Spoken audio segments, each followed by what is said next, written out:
lagi nih. Nah, hari ini saya akan bercerita atau share tentang daycare di Jepang. Kebetulan saya dan suami saya di sini punya aktivitas yang full, jadi nggak bisa atau kurang bisa menjaga Ara di rumah. Jadi Ara kalau di rumah nggak ada temennya gitu. Jadi saya dan suami memutuskan untuk menitipkan Ara ke daycare di Jepang. Nah, sebelum berangkat ke daycare-nya Ara, saya akan cerita tentang apa aja sih barang-barang yang harus disiapkan dan dibawa ke daycare-nya Ara. Pertama itu tas. Ini tasnya Ara. Jadi setiap daycare punya tas masing-masing. Kalau untuk tas ini tas khususnya daycare-nya Ara. Daycare-nya Ara di Kiazu. Terus jangan lupa juga apapun barang anak kita itu dinamain atau diberikan stempel gitu, buat biar nggak ketuker sama teman-temannya. Nah, yuk kita buka. Setiap hari Senin dia harus membawa topi. Ini topi. Sekali lagi, setiap daycare punya warna dan kekhasan topi masing-masing. Ada namanya juga. Ini nanti ditaruh di daycare Ara sampai hari Jumat, dan hari Jumat itu dikembalikan ke orang tua masing-masing untuk dicuci. Topi, kemudian ini smoku. Smoku tuh kayak cover baju gitu deh. Ini kembar semua, satu sekolahan. Kalau musim dingin itu lengannya panjang, kan ada namanya juga. Nah, kalau bukan musim dingin, musim panas, itu dia tidak berlengan kayak gini. Ini untuk smoku. Kemudian ini biasanya anak-anak disuruh naruh gitu di kayak ada cantolan, jadi dia selepas cuci tangan atau apa itu kayak handuk kecil gitu, dan ada namanya. Masing-masing anak punya ini sendiri-sendiri. Kemudian nah ini buku penghubung dan tas kecil apa ya, map kecil gitu. Jadi dalamnya ada buku penghubung antara orang tua dan guru. Kemudian kadang kalau misalnya ada pengumuman apapun dari sekolah, dimasukkan juga di sini. Terus kalau ada flyer iklan dari kursus atau dari tempat mainan atau toko buku dan macam-macam juga bisa dimasukkan sini. Nah, sepengalaman Ara, penghubung kami adalah ketika Ara sakit dan harus meminum obat. Nah, kita harus memberikan kayak form gitu yang ditulisin namanya siapa Ara, kelasnya apa, kemudian obat ini dari rumah sakit atau klinik mana, kemudian obatnya isinya apa aja, terus dikasihnya kapan, berapa kali sehari, setelah makan atau enggak. Nah, nanti kalau sudah diminumkan sama gurunya akan dikasih stempel gitu dari gurunya nih, seperti ini. Artinya obatnya sudah diminumkan oleh gurunya. Atau pertanyaan apapun bisa ditanyakan di sini, ditulis di sini, nanti bakal ada jawaban dari gurunya. Untuk yang ini. Kemudian lanjut. Nah, ini untuk makan. Jadi ada seset sendok sama garpu. Ini setnya Ara, ada namanya juga. Kemudian ini itu handuk kering, handuk tangan, hand towel yang nanti kalau di sekolah bakalan dibasahin. Ini dipakai saat sebelum makan. Istilahnya ya, orang sini kan kebiasaan gitu, kalau sebelum makan ada handuk basah atau tisu basah sebelum makan untuk kayak membersihin tangan gitu, dan jangan lupa ada namanya. Dan ini kalau seumpama ditakutkan dia makannya berceceran dan takut kalau misalnya mengenai baju, bisa dibawakan juga. Tapi ini nggak wajib, tapi saya biasanya sih dibawain aja. Dan kadang ini juga dibuat mainan untuk anak-anak. Terus kemudian yang lainnya adalah nih. Jadi daycare-nya Ara kan full, dia mulai dari jam 7.15 sampai jam 6. Selebihnya dari jam 6 kita harus membayar fee tambahan. 1 jamnya 100 yen kalau di sekolahnya ARA. Jadi ingat tiap-tiap daycare punya perbedaan di jam masuk dan keluar serta untuk tambahan fee-nya. Ini tas. Nah, jam setelah makan siang biasanya ada waktu tidur siangnya. Nah, kalau untuk musim dingin ini futong atau kasur ARA, dan jangan lupa ada namanya juga di sini.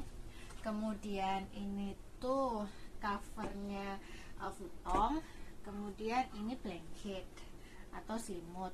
Jadi kalau misalnya musim dingin kita berikan 3 lapis, tapi kalau misalnya musim panas nggak musim dingin itu cuma 2 lapis aja, futong atau kasur sama cover futongnya.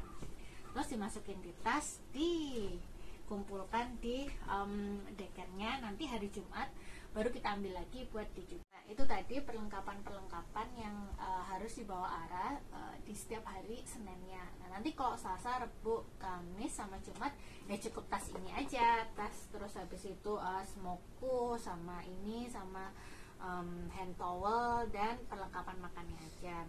Kemudian awal mula apa aja yang harus kita lakukan kalau kita akan mendaftar ke daycare. Jadi di masing-masing daerah di Jepang itu ada city hall kan.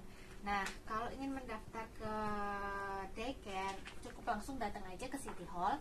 Nah, nanti ke bagian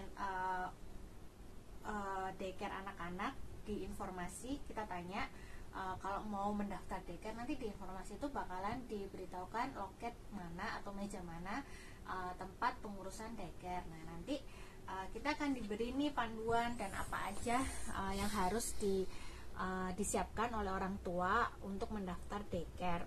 Kalau di Tsukuba, khususnya Tsukuba, mereka nggak cuman ada form yang bertuliskan bahasa Jepang, tapi juga bahasa Inggris juga, jadi memudahkan kita. Kemudian nanti di sini ada macam-macam apa aja yang harus dilengkapin dan disiapin. Kemudian di sini juga tertera apa nama daycare yang tersedia dan juga alamatnya itu bisa dipilih di sini. Kemudian untuk biaya, kalau daycare di Jepang itu biayanya sesuai dengan income dari orang tua. Jadi makin besar income orang tua, biaya daycare-nya juga semakin mahal. Nah, untuk saya karena keluarga kami statusnya student dan dependent, maka kami dianggap zero income. Nah, itu dapat subsidi dari pemerintah. Jadi bayarnya setiap bulan itu cuma 4.000 yen, murah banget. Nah, 4.000 yen itu nggak include tas, seragam dan lain itu sendiri sama kerajinan tangan serta buat yang gambar, peralatan gambar. 4.000 yen hanya include makan aja. Terus nanti setiap keluarga itu bayarnya berbeda. Jadi kalau untuk kasus saya kan 4.000 yen karena ARA itu anak pertama. Nah, di beberapa teman itu ada yang sampai bisa bayar cuma 0 yen karena anaknya anak 4, atau hanya 2.000 yen karena anaknya anak kedua. Jadi macam-macam yang nentuin biayanya tiap bulan itu dari city hall-nya, terus habis itu bisa auto debit dari bank. Nah, selanjutnya yuk kita jalan-jalan lihat daycare-nya ARA. Hai, ini temanku, tetangga sih, namanya Francisca dari Kenya. Dia bakalan share tentang kehidupan di daycare atau pengalamannya di daycare. Hai, yuk kita dengar ceritanya ya. What did your reason to put your children in daycare? Okay, my reasons are all of us, both me and my husband, are students, so we don't have time in the house with them, so we decided to apply for daycare. Okay, I see. And what is your opinion about Japan daycare? Japan daycare, their services are so nice as compared to my country, which I've experienced. They are so like, how do I say? They are so like so caring for the kids. Their services are just excellent. That's what I like most about them. The only challenge is a language barrier, because sometimes they give you some instructions or something they want to bring, and you can't communicate to them, so it's kind of difficult when it comes to language. Okay. Can you tell me once again what is the difference between Japan daycare and with daycare in your country? Daycares in my country, the fact that there are so many, so it clicks in your mind that they're after money. I see. Yeah, so the services are not that good as compared to Japan. Yeah, so they're all over. So getting a daycare in my country is not that difficult, but you pay a lot of money. So they're after money more than servicing the kid. So in Japan, the price or the fee is lower than in your country. Yeah, if you apply, I understand if you apply and you are called by the government in Japan, you pay less. Yeah. But in Kenya, for daycare, is up to government is Yeah. So it's business in Kenya. Not education. Not really education. Not really education. Yes. Okay. And then, do you have any interesting experience with Japan daycare? There are festivals. Annual festivals are very interesting. I attended one since my daughter got enrolled there, and I really like their festivals. Thank you for your time, and then thank you for sharing about your experience. Thank you very nice much. to meet you. Bye bye. Nice to meet you. Say bye bye. Bye bye.